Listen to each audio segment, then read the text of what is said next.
guess like most businesses, you pivot, frequently. So it started out as me supplying watches and jewelry to market stalls. And then I started, and I ran my own market stall as well, selling watches and jewelry.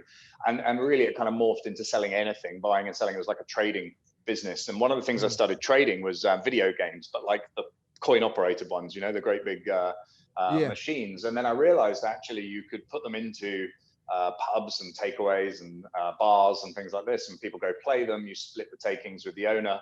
You kind of leverage other people's heat and light and electricity, and so it's quite a nice business model.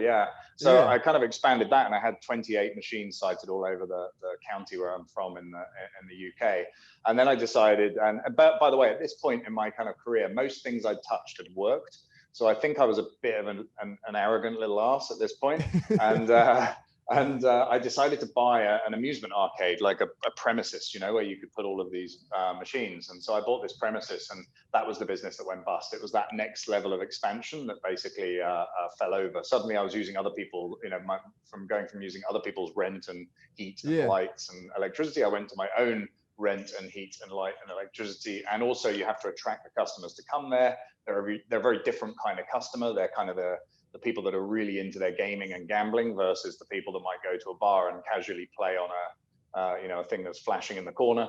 So it was a massive learning curve, and I fell flat on my face. And I think that was really useful because it was a good dose of humility at that precise moment in my life. Because like I say, I think before that, most things I tried had kind of worked. And that's, in business, what I found out is most things you try kind of don't work. And that was quite a valuable lesson.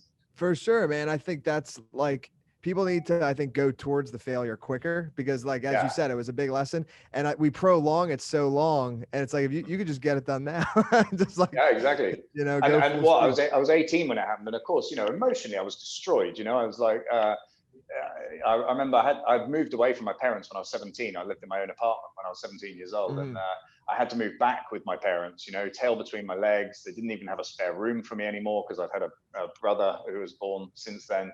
So it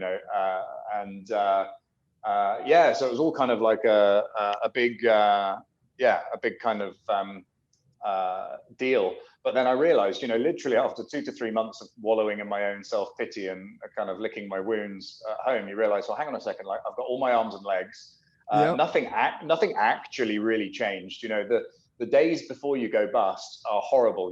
I remember having anxiety about the phone ringing. So the phone would ring, I'd actually sweat. I'd actually come out in a cold sweat, because when I picked it up, there was somebody on the other end of it shouting at me and calling me horrible things. It was like, it was not nice. And then after you go bust, it's like all of that goes away, and you have the best night's sleep of your life, and kind of, okay, you're pissed off and miserable because you failed, but actually nothing really broke. And so I think the lesson I got from that was that this, it feels like you're walking a tightrope, but the tightrope's only 6 inches off the ground.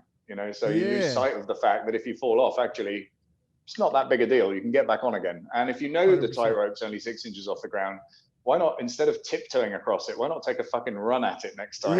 Because what's the worst that can happen?